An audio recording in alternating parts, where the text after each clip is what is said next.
Frozen Tundra Football League.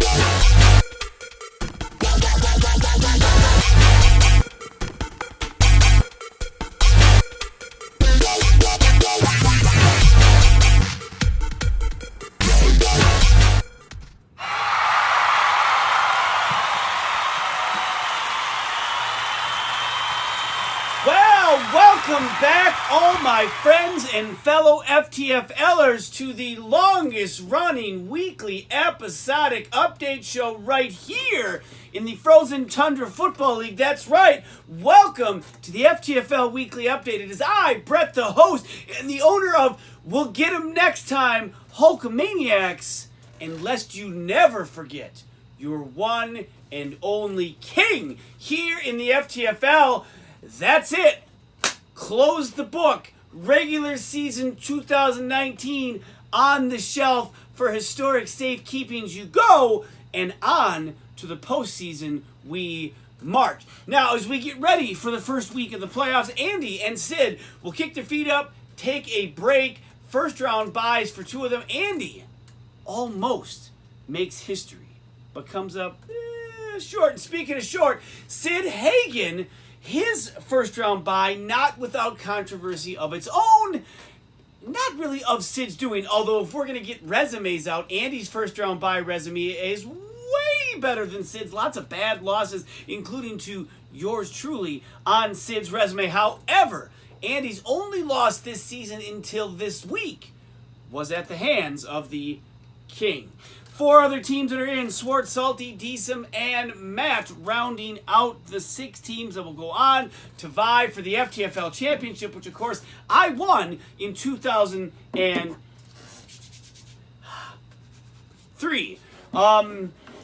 4 teams on the outside looking in: Eric, Brett, Jeff, and John. And it is specifically mentioned to you in that order because that will be the order of the draft selections and or choices, if you will, for the 2020 FTFL draft. Notice that Jeff was not the first pick. Notice that Jeff was not the second pick. Despite his best efforts, and we'll get into this later, I promise you, Jeff ends up with the 3rd overall selection. Rest assured, Jeff Markser, I will be picking the highest pick I can.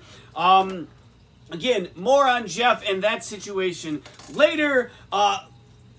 Before we get to the games, 20 years of the FTFL. We've been visiting all season long. With the playoffs starting, I want to talk about 20 years of the playoffs in the FTFL, and that will be the special segment here tonight. For now, let's recap what happened in the league in Week 13. The big game, the win, and you're absolutely most definitely in. Architect 5-7 taking on Ryan Deesum. And I hope they're hung with holly and care, titties and balls. I don't think that's the lyrics, but you get my gist. Be careful, he's old and they're fragile. Also coming in at 5-7, winner of this game goes to the playoffs guaranteed, and that was Ryan Deesum, 97.5 to Matt's 53.5. However, the way everything else shook out, Matt loses, makes his way to the playoffs. They are seed 5 and seed 6. If you're Ryan, the Rams, 21 points. Alshon Jeffrey, 18.5. His best performance of the year, not just best performance, he was averaging 5+ points a game, blows it up for 18.5 in a game that he absolutely had to have. Ryan Deesum, Alshon Jeffrey has got your back. Patrick Mahomes, speaking of maybe not having your back, remember when you wasted a 3rd round pick on Patrick Mahomes? When you just threw it aside on a quarterback? Tisk, tisk, shame, boo. Yeah, Patrick Mahomes on the year. Now, he had 14 this week, 210 points on the year. Last year, Patrick Mahomes scored 442 points. I don't have to be a math teacher in Browerville to tell you that that's not even half.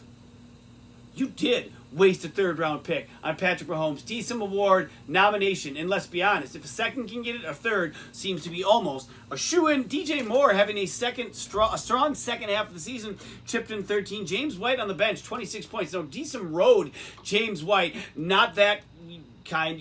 You're all terrible for thinking that. Really, to the Fantasy Bowl last year has been very quiet this year. 26 points this week. Didn't matter on the bench. If you're mad, Devontae Adams 19, Ezekiel Elliott 11.5, and Elliott has had a somewhat underwhelming season. Chris Boswell with 9. Everyone else was 4 and below, including Jameis Winston.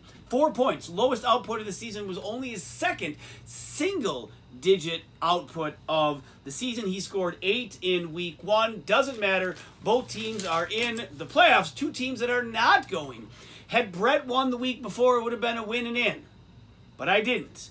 And so John and I both needed a victory and help. John gets a victory, 94.5 to 93, but no help. We both missed the playoffs. If you're John, old man Brady in the last minute of the football game threw his third touchdown of the night.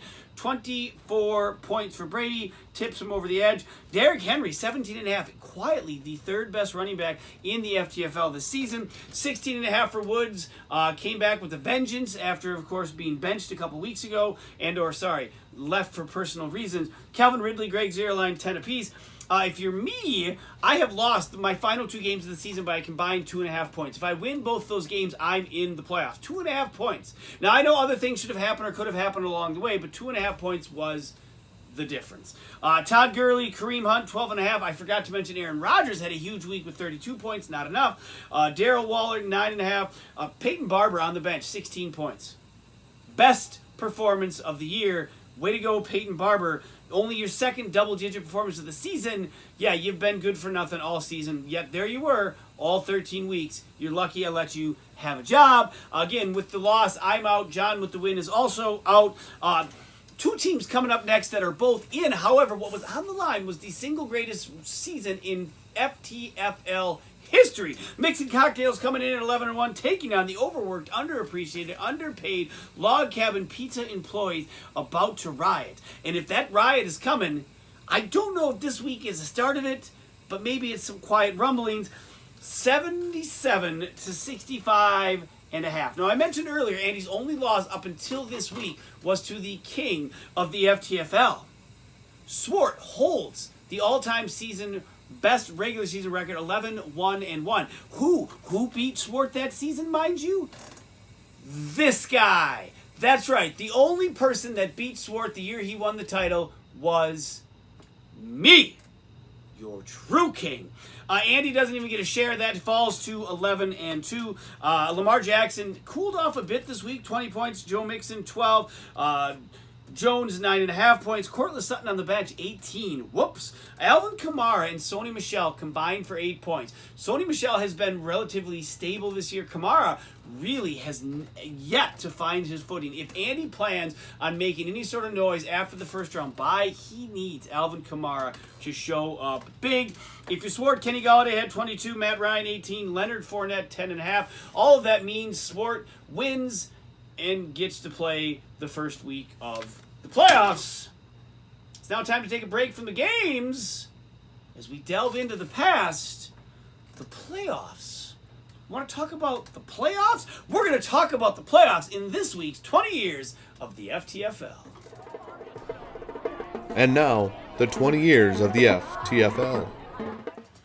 All right, so when it comes to the playoffs, the postseason in the FTFL, we all know, we've heard several times, Jeff was the first to 3 titles, Sid joined him last year, they both have 3 apiece. That's just fine and dandy. You've also heard me tell the story about how I made the Golden Football on work time as a seasonal naturals at the Dodge Nature Center all those years ago. But what's happened between then and now when it comes to the postseason? So I went back over the 20 years and I went and compiled records. Who's got the most wins, the most losses, the best overall win percentage, and a few other oddities from along the way. Wins.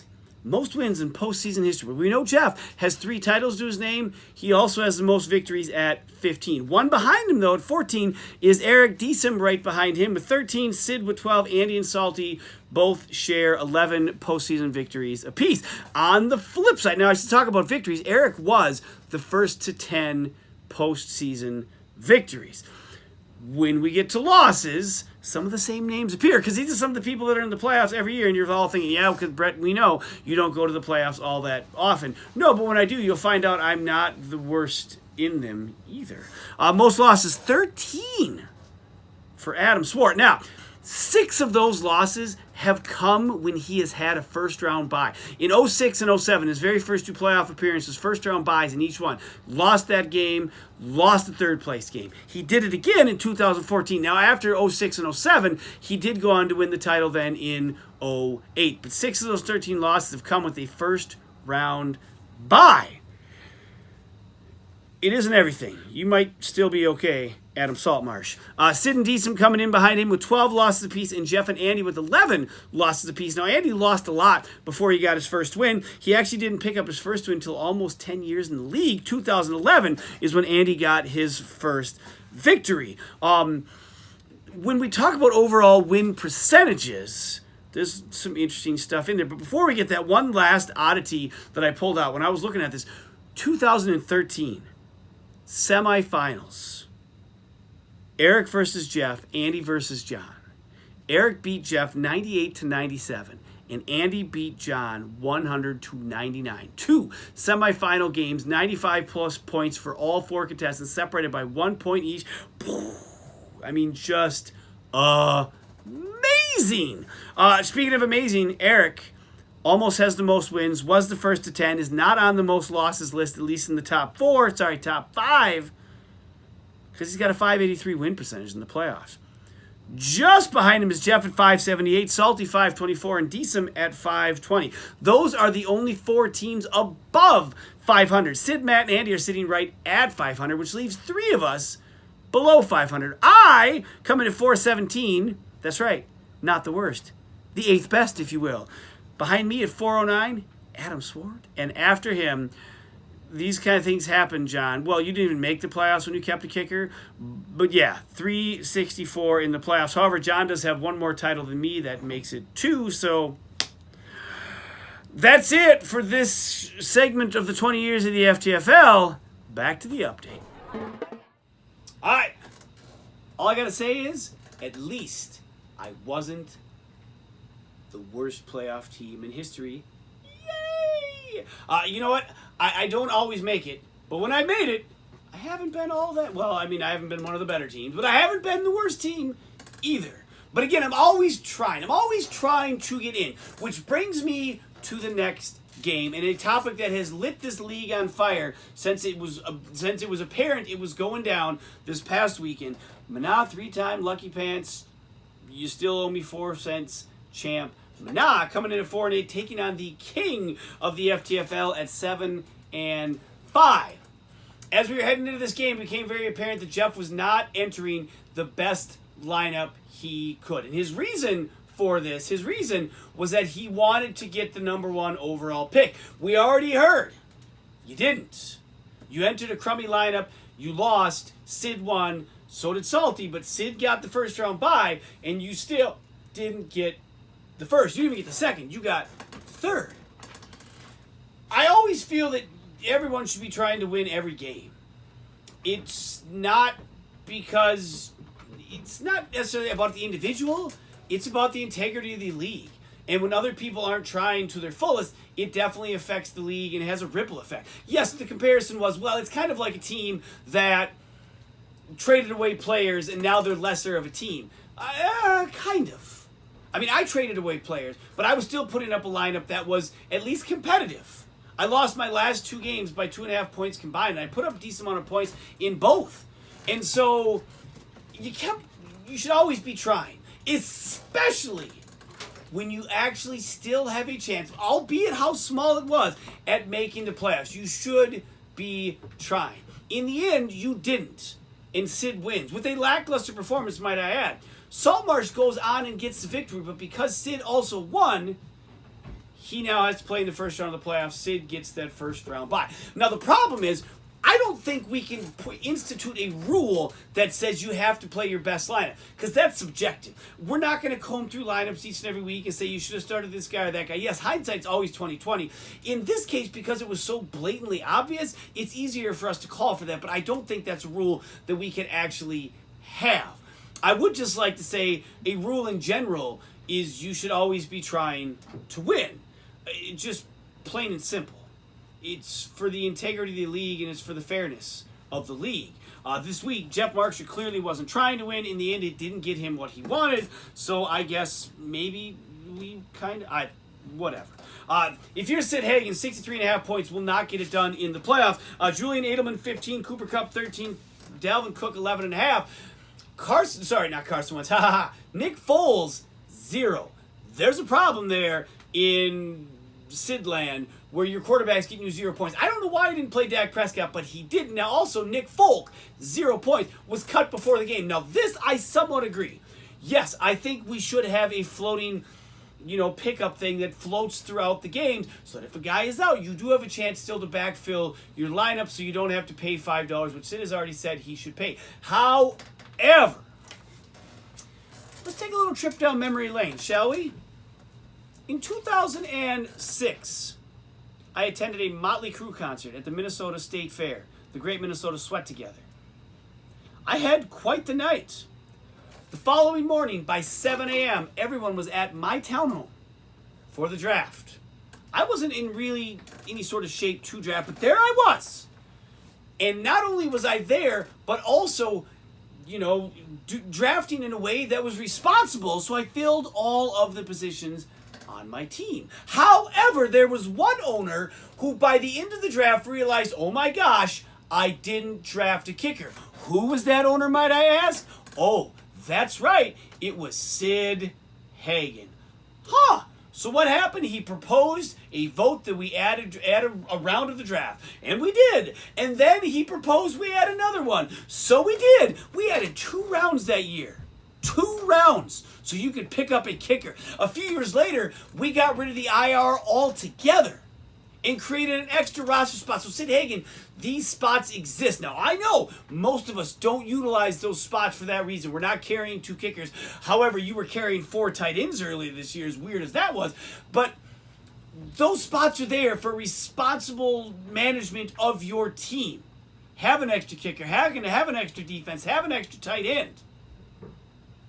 So it wasn't completely on our league's fault. I think our league has done a lot to be generous with that over the years. I don't disagree that a floating pickup line shouldn't be there. I think that should happen.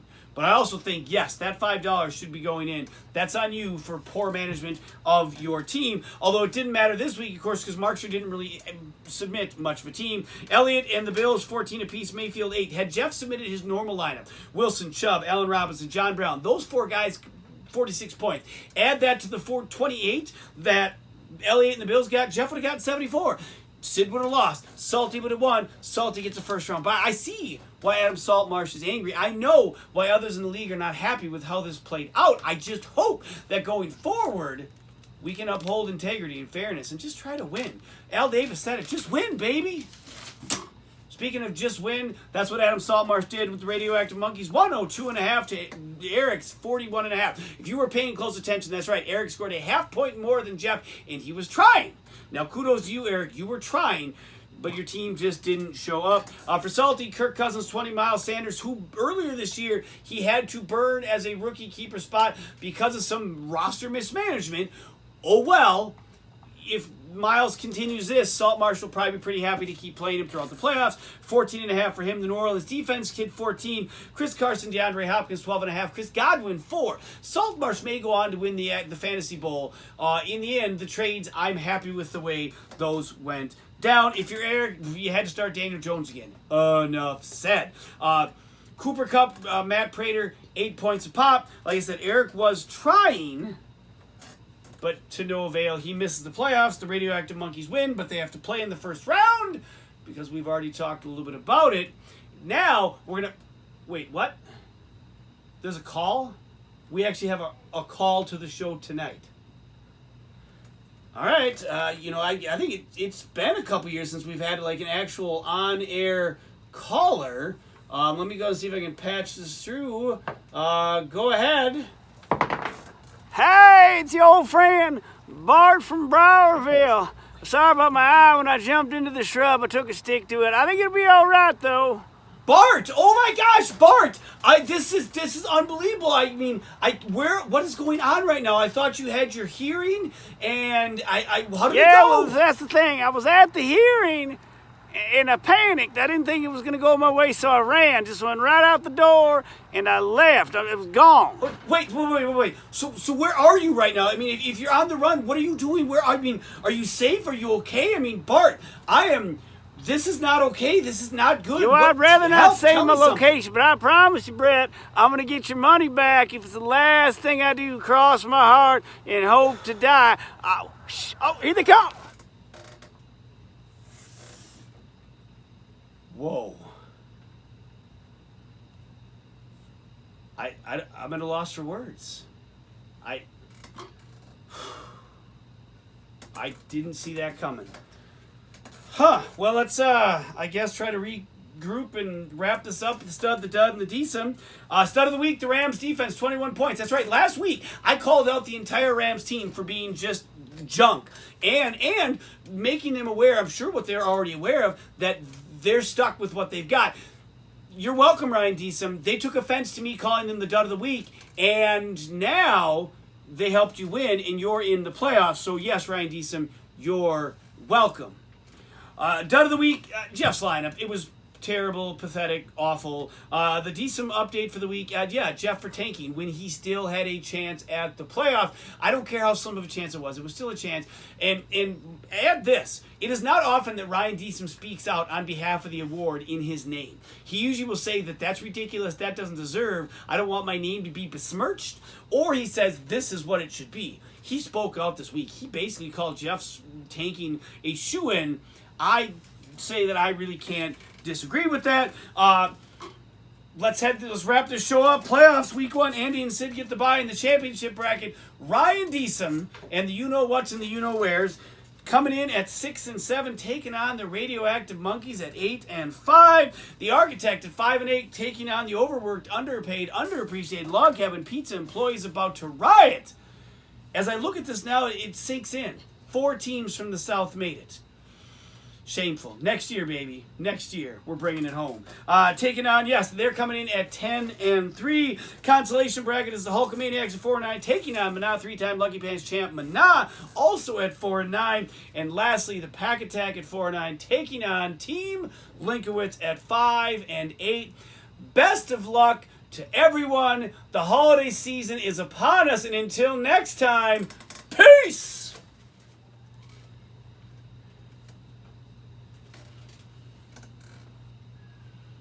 It means a lot, Bart. It means a lot. Godspeed.